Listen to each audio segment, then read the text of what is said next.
Ke informasi selanjutnya, menjadi salah satu kota tujuan wisata, Bangkok, Thailand menghadapi salah satu masalah utama yaitu kemacetan.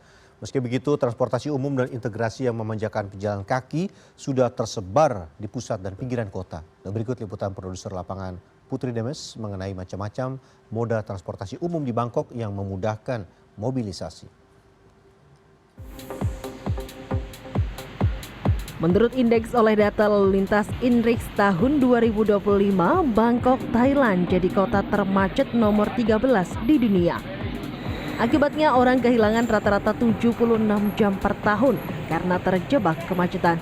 Kondisi ini tidak jauh berbeda dengan Jakarta yang menempati peringkat ke-9 dengan kehilangan 83 jam per tahun.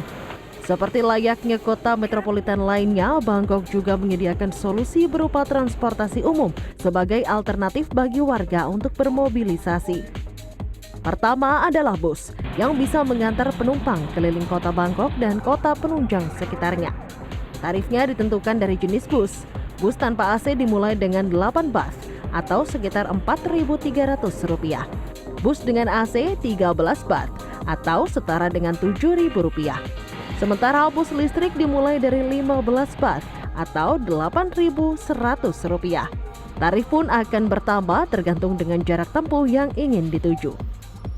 Alternatif lain adalah kereta layang atau Bangkok Mass Transit System atau lebih dikenal dengan BTS Skytrain.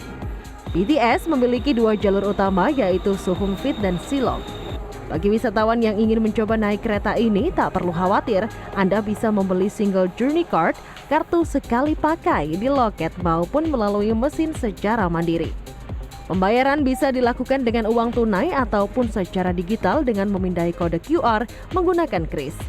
Namun, ada beberapa mesin maupun operator dompet digital asal Indonesia yang belum bisa digunakan.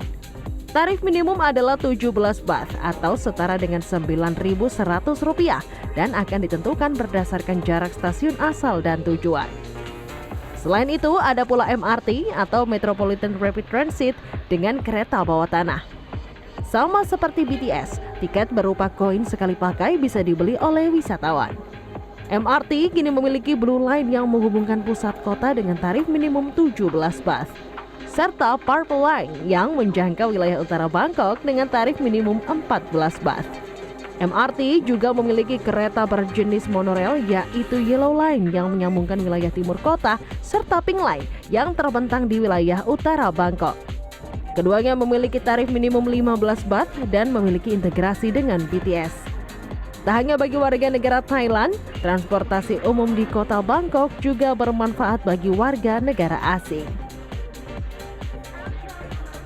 Usually, if I have to come to school in the morning, I will take BTS because the traffic is really bad here.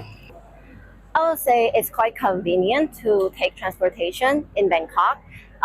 For example, like BTS, there are many places or famous popular restaurants are near each BTS station, so it's easy and convenient to take BTS if you want to go anywhere. Yeah, so if I need to go a farther distance, I tend to take the Airlink, which is about a 12-minute walk north of here. Yes, I do think that Bangkok has a reputation of not being very walkable, but in my experience, at least in this neighborhood, I feel like it's more walkable than where I came from, which is Los Angeles.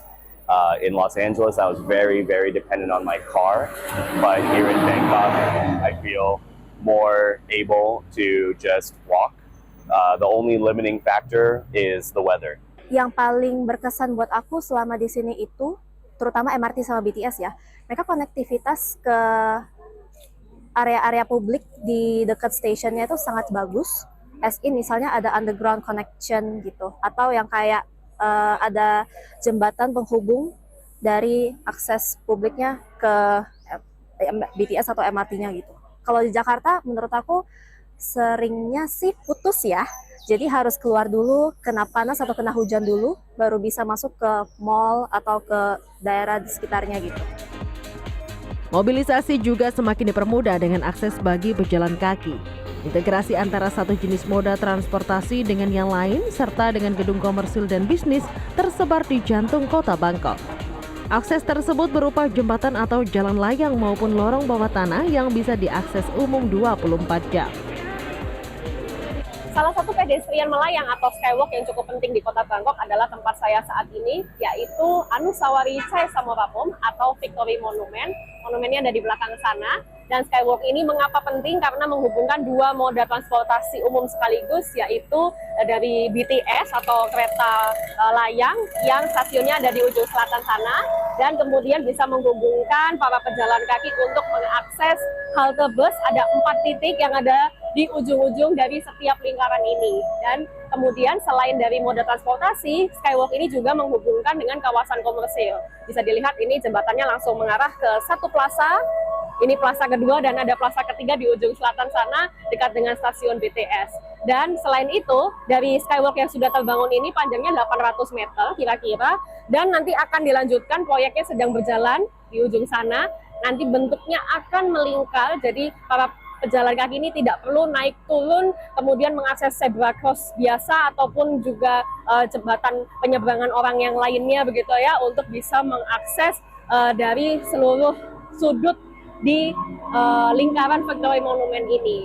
Dan kalau melihat dari proyek skywalk yang saat ini ya, saya jadi teringat yang ada di Jakarta, yaitu CSW yang ada di Jakarta Selatan menghubungkan dua moda transportasi MRT dan Transjakarta, dan juga yang akan dibangun yaitu Cincin Donat di Duku Atas yang bisa menghubungkan 4 moda transportasi sekaligus. Ini menjadi harapan baru ya bagi tata kota yang bisa menjadi integrasi moda transportasi dan juga akses yang lebih memudahkan bagi pejalan kaki.